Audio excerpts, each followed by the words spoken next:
छत्तीसगढ़ की एक बड़ी खबर के साथ कर रहे हैं। दरअसल भूपेश बघेल के एक बयान पर छत्तीसगढ़ में सियासत गरमा गई है और चुनाव प्रचार में दरअसल जुटे हुए भूपेश बघेल का एक बयान सामने आया था और छत्तीसगढ़ के पूर्व मुख्यमंत्री भूपेश बघेल ने सभी कार्यकर्ताओं से लोकसभा चुनाव के लिए नामांकन दाखिल करने के लिए कहा है।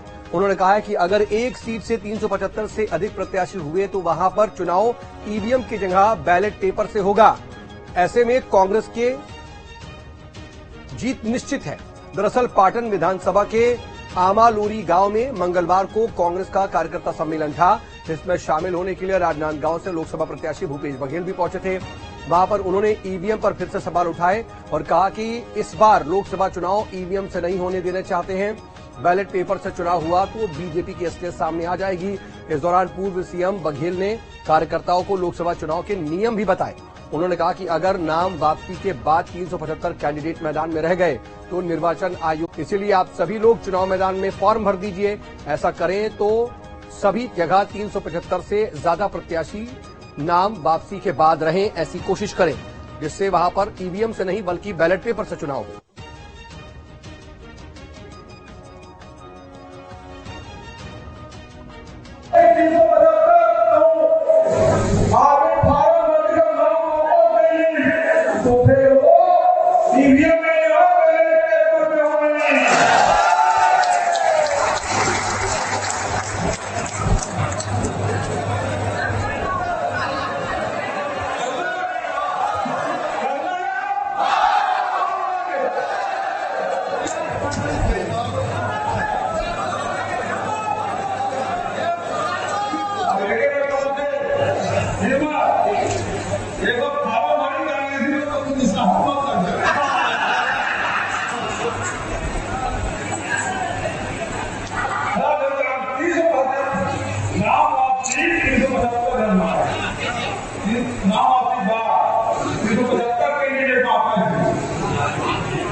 तो देखिए, भूपेश बघेल का आपने ये बयान सुना और वो वहां पर कार्यकर्ताओं से मुखातिब थे और कार्यकर्ताओं को संबोधित होकर के चुनाव के नियम भी बता रहे थे।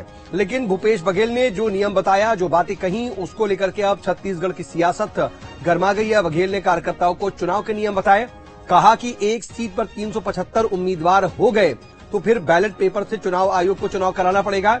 आप ऐसी करिए कि सभी लोग जाकर के नामांकन दाखिल कर दीजिए और ऐसा करना है कि नाम वापसी के बाद भी 375 से ज्यादा कैंडिडेट्स बच जाए, जिसकी वजह से बैलेट पेपर से चुनाव कराना पड़ेगा चुनाव आयोग को। ईवीएम से चुनाव नहीं हो पाएगा। और अंकुश शर्मा मेरे साथ, मेरे सहयोगी इस वक्त रायपुर से इस खबर पर लाइव जुड़ रहे हैं। अंकुश, ये किस तरीके का है? मतलब एक पेचीदगी भरी बात वो बता रहे हैं, नियम कायदे से बताने की कोशिश कर रहे हैं, लेकिन क्या ये तर्क संगत है और नियमों के विरुद्ध भी तो नहीं है? कहीं ऐसा तो नहीं?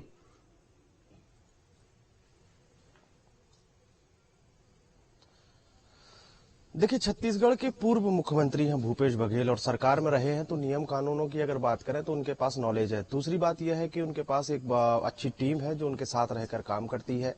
समाचारों का संकलन और जो देश दुनिया की जो जानकारी है वो जानकारी जो है उन तक पहुंचती रहती है उनकी टीम के माध्यम से। अब अगर उन्होंने खुले मंच से अगर इस तरीके की बात रखी है तो स्वाभाविक तौर पर ये कहीं ना कहीं नियमों को देखकर, जानकर, परखकर ये बात रखी होगी। और जिस तरीके से उन्होंने संकल्प दिलाया है, काफी महत्वपूर्ण बात यह है कि अगर उन्होंने खुले मंच से कहा है और अपने सभी कार्यकर्ताओं को संकल्प दिलाया है कि आप सभी सीटों पर नामांकन दाखिल करिए, चुनाव लड़ने के लिए बैलेट तौर पर नामांकन दाखिल करिए कि अगर छटनी भी होती है तो आपका नामांकन जो है निरस्त ना हो। ऐसे में अगर नाम वापसी के बाद 375 हर एक सीट पर प्रत्याशी बचते हैं तो चुनाव आयोग को बैलेट पेपर से चुनाव कराना होगा, जो स्वाभाविक तौर पर एक काफी महत्वपूर्ण रणनीति जो है वो पूर्व मुख्यमंत्री भूपेश बघेल की तरफ से कही जा सकती है। और जिस तरीके से नियमों का हवाला उन्होंने दिया है उस हिसाब से अगर देखा जाए तो उन्होंने स्पष्ट तौर पर कहा है कि जब जब बैलेट से चुनाव हुए हैं तब तब कांग्रेस पार्टी जीतती हुई नजर आई है। और उसका एक उदाहरण भी उन्होंने दिया है। उदाहरण के तौर पर उन्होंने कहा है कि 2018 के विधानसभा चुनाव के बाद जब कांग्रेस पार्टी की सरकार बनी थी तो सरकार बनने के बाद जब निकाय के चुनाव हुए थे तो निकाय के चुनाव उन्होंने बैलेट पेपर से करवाए थे और बैलेट पेपर से चुनाव के जो नतीजे आए थे वो पूरी तरीके से कांग्रेस पार्टी के पक्ष में आए थे। उन्होंने ज्यादातर निकायों में कांग्रेस पार्टी की ही सरकार जो है वो बनाई थी। तो इस लिहाज से अगर देखा जाए तो जिस तरीके से पूर्व मुख्यमंत्री अपने कार्यकर्ताओं से या कांग्रेस पार्टी के कार्यकर्ताओं से आह्वान कर रहे हैं तो एक बड़ा प्रयोग होगा। और अगर ऐसा होता है स्वाभाविक तौर पर तो एक बड़ा उलटफेर मतलब उलटफेर का कहने नहीं, लेकिन ये अंकुश ये एक तरीके से ईवीएम के विरोध का एकदम नया तरीका है, नया प्रयोग आप कह रहे हैं, बिल्कुल सही बात कह रहे हैं। लेकिन क्या हम इस आह्वान के बाद जिस तरीके से तमाम कांग्रेस कार्यकर्ताओं ने इसका समर्थन किया, वहां पर बाकायदा हूटिंग हुई और एक तरीके से खुले मन से वो आह्वान का समर्थन करते नजर आ रहे थे, तो क्या हम ऐसा देख सकते हैं कि कम से कम छत्तीसगढ़ की 11 सीटों पर 375 से ज्यादा उम्मीदवार मैदान में हो? क्योंकि अभी तो शायद 10, 12, 15 उससे ज्यादा नहीं होते थे एक सीट पर।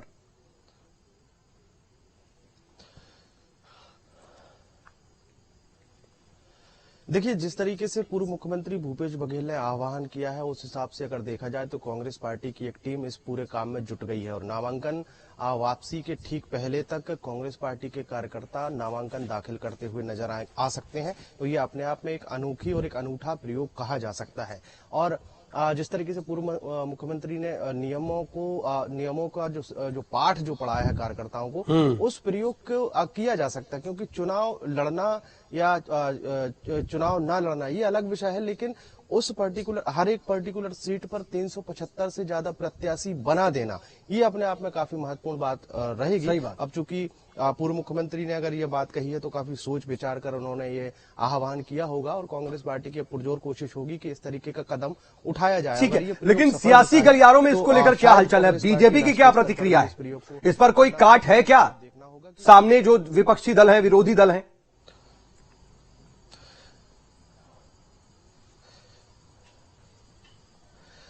देखिए साउथ, एक बात महत्वपूर्ण रूप से समझनी होगी कि जो बात नियम के आधार पर कही जाए और जो बात अगर नियम में है, अगर उस तरीके का कोई प्रयोग किया जाता है राजनीतिक दलों के द्वारा तो विपक्षी दल उसकी काट ढूंढ सकते हैं या नहीं ढूंढ सकते हैं, ये उन पर निर्भर कर सकता है। लेकिन जिस तरीके से नियमों का हवाला पूर्व मुख्यमंत्री भूपेश बघेल ने दिया है, उस नियम के तहत अगर ये बात संभव है तो स्वाभाविक तौर पर जो भारतीय जनता पार्टी है उसकी परेशानियां बढ़ती हुई जरूर दिखाई देंगी।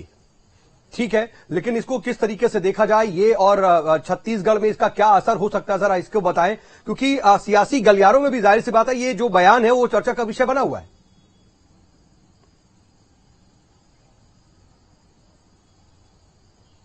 बिल्कुल निश्चित तौर पर चर्चा का विषय बना हुआ है और अपने आप में एक अनूठी बात है। अनूठी बात इसलिए है कि चुनाव सर पर है, नामांकन दाखिले शुरू हो गए हैं। अगर हम बात करें पहले फेज के चुनाव की तो 27 तारीख यानी कल जो है वो आखिरी डेट होगी। आखिरी डेट होने के साथ साथ परसों की जो है आखिरी डेट होगी। आखिरी डेट होने के ठीक पहले अगर पूर्व मुख्यमंत्री भूपेश बघेल की तरफ से ये तरकीब निकाली गई है और अगर उस तरकीब पर कांग्रेस पार्टी चलना शुरू करती है तो स्वाभाविक तौर पर राजनीति जो है वो गरमाती हुई दिखाई देगी और इस पर काफी देखिए सियासी दलों के भी कान खड़े हो गए होंगे और चुनाव आयोग के भी कहीं ना कहीं इसको लेकर के कान खड़े हो गए होंगे कि आखिर ये कौन सा नियम बता दिया है भूपेश बघेल ने, क्या इसके लिए कुछ वैकल्पिक व्यवस्था करनी पड़ेगी, कोई इसकी काट ढूंढनी पड़ेगी। अब विपक्षी तो पार्टियां ये कहेंगी, चुनाव आयोग भी कहीं ना कहीं जरूर सोच रहा होगा कि आखिर ये क्या बात कह दी और इसका क्या मतलब होगा। लेकिन आप नजर बनाए रखिएगा। अंकुश, आगे भी आपसे अपडेट के लिए जोड़ेंगे। फिलहाल के लिए आपका बहुत बहुत शुक्रिया।